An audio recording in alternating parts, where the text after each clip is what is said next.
Donc en fait, la démarche qualité, si on ne demande pas l'avis des personnes accompagnées, on ne peut pas travailler correctement, on ne s'améliore pas.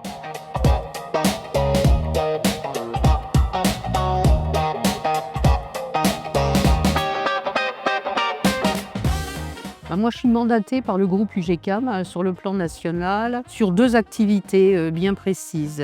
Déjà, je suis chef de projet dans le cadre du groupe de la maîtrise d'ouvrage pour le déploiement du dossier de l'usager informatisé, donc Hermès. Moi, j'assure un peu l'interface entre le métier, c'est-à-dire que je vais dans les établissements, et puis l'éditeur, et puis le groupe auquel j'appartiens. Et j'ai une deuxième casquette également. Je suis chargée de faire des prévisites d'évaluation dans les établissements du groupe UGCAM, avant leur évaluation faite par des cabinets.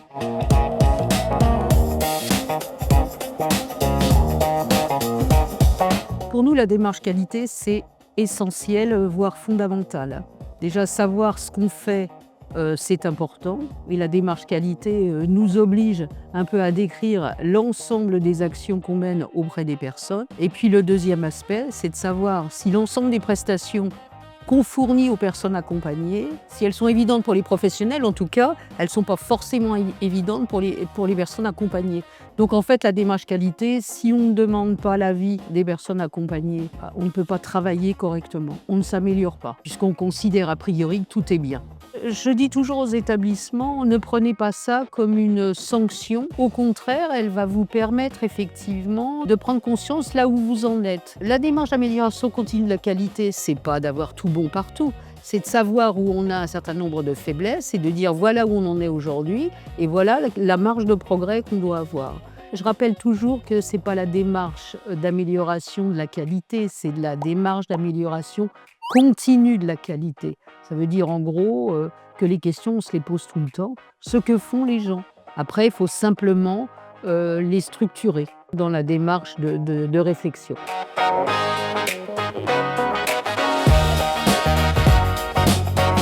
Pour nous, ce qui était important, je dis nous parce qu'on est toujours en binôme, bien évidemment, pour les regards croisés, c'est de savoir déjà quelle traçabilité on a mis en place et cette traçabilité, à qui elle sert. Comment ce qu'on écrit, ce qu'on a observé est partagé par l'ensemble de l'équipe professionnelle. Donc les principales préoccupations, on est sur de la traçabilité, le partage d'informations, l'habilitation des personnes, c'est-à-dire est-ce que moi, du point de vue de mon métier, de mes missions, je peux avoir accès à telle ou telle information et que ces informations, elles soient suffisamment pertinentes, concises, pour qu'elles fassent l'objet de discussions entre les professionnels et que ça serve surtout. Et que d'autre part, on restitue également la personne accompagnée. Moi, j'insiste toujours sur où est dans votre démarche la personne accompagnée. Où est-elle? C'est à elle à qui on rend compte.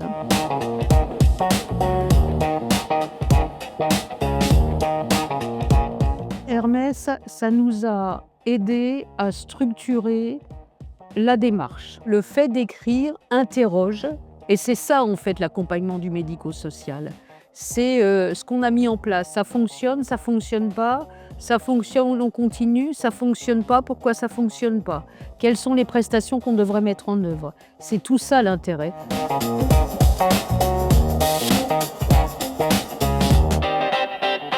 L'applicatif Hermès a ceci d'intéressant, c'est qu'il est, j'allais dire, quelque part préformaté. C'est-à-dire qu'il est organisé de telle manière qu'on n'oublie pas les choses. Par exemple, quand on traite de la question des attentes de la personne accompagnée, bien souvent, les professionnels n'avaient pas de guide d'entretien. Le fait d'avoir l'ensemble des rubriques, ça permet de ne pas oublier un certain nombre de choses à demander aux personnes accompagnées qui seraient susceptibles d'être intéressantes à reprendre en compte dans le cadre de son accompagnement. Dans le cadre de mes prévisites, entre ce qui est tracé dans le logiciel et puis l'ensemble des items. Alors je rappelle quand même qu'au niveau de l'évaluation, il y en a 157. Tous les directeurs et tous les professionnels disent heureusement qu'on a cet outil parce qu'il va répondre effectivement comme élément preuve à 80% des items. Il ne suffit pas de dire ou de déclarer, mais il faut vraiment prouver qu'on l'a bien fait, comment on l'a analysé en équipe. Et ça, l'outil aide beaucoup. Et puis en plus de ça, c'est un outil qui prend en compte l'ensemble des accompagnements. Avant, les gens avaient des dossiers papier, un morceau informatique, il y en avait dans tel bureau, dans un autre. Là, tout le monde a accès sur un même dossier. On a gagné du temps, on a surtout gagné de la logique et on a gagné en professionnalisme.